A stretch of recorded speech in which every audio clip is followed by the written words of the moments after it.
Assalamualaikum warahmatullahi wabarakatuh, sahabat Islam semuanya. Presiden pertama Republik Indonesia, Dr. Insinyur Haji Soekarno, memiliki beribu cerita unik yang selalu membuat kagum.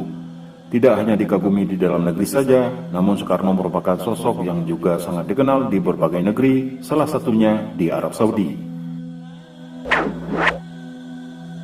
Ada salah satu peristiwa menarik ketika Bapak Proklamator Republik Indonesia itu menunaikan ibadah haji dan berziarah ke makam Rasulullah SAW pada tahun 1955. Pada saat itu, Bung Karno, sapaan akrab Soekarno, melepas segala atribut pangkat kenegaraannya saat akan menghampiri makam Rasulullah SAW. Kisah ini diceritakan oleh Said Husin Mutahar, pengarang lagu-lagu perjuangan seperti Hari Merdeka, Himne Pramuka, dan Syukur.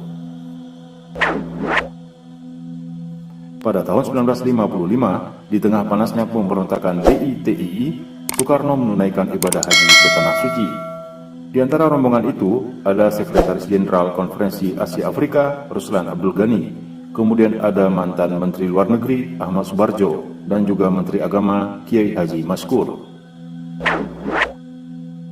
Said Mutahar yang ikut dalam rombongan ibadah haji Bung Karno bercerita, saat Bung Karno berjalan di kota Madinah bersama Raja Saud bin Abdul Aziz, Bung Karno bertanya kepada Raja Saudi itu, "Di mana makamnya Rasulullah SAW, wahai Raja?"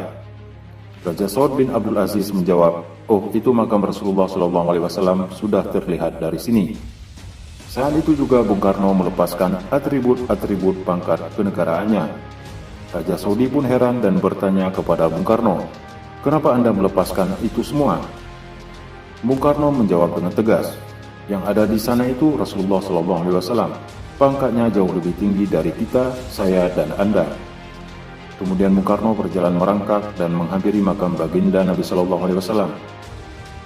Sesampainya di samping makam Rasulullah SAW, Bung Karno bersama beberapa anggota rombongan sempat mengheningkan cipta dan kemudian berdoa. Bung Karno pun tak kuasa untuk tidak menitikkan air mata di depan makam manusia agung itu. Bagi Bung Karno, pangkat dan kemampuan yang dimilikinya tidak bisa dibandingkan sama sekali dengan apa yang sudah dilakukan oleh Nabi SAW sebagai pembawa risalah Islam ke seluruh jagat raya. Dr. Soeharto, dokter pribadi yang ikut serta dalam rombongan haji Bung Karno menuturkan, di sana rombongan diselimuti keberuntungan.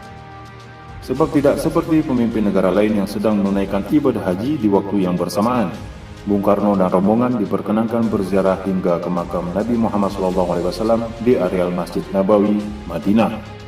Ketika itu, sang proklamator disambut sebagai tamu kehormatan oleh Raja Saudi, Saud bin Abdul Aziz Al Saud. Sejak saat itu, hubungan antara Indonesia dan Arab Saudi menjadi erat. Kedatangan Bung Karno disambut langsung Raja Saudi, Saud bin Abdul Aziz Al Saud. Sebelum pulang ke Indonesia, Raja Saud bin Abdul Aziz memberikan hadiah istimewa kepada Bung Karno berupa mobil Chrysler Crown Imperial. Mobil itu pula yang dipakai oleh Soekarno selama berada di Arab Saudi. Salah satu ide Bung Karno ketika menunaikan ibadah haji yang masih bisa disaksikan hingga kini adalah penanaman pohon di Padang Arafah. Bung Karno pun memberikan bibit pohon mindi kepada Raja Saud, yang sekarang disebut sebagai Pohon Soekarno.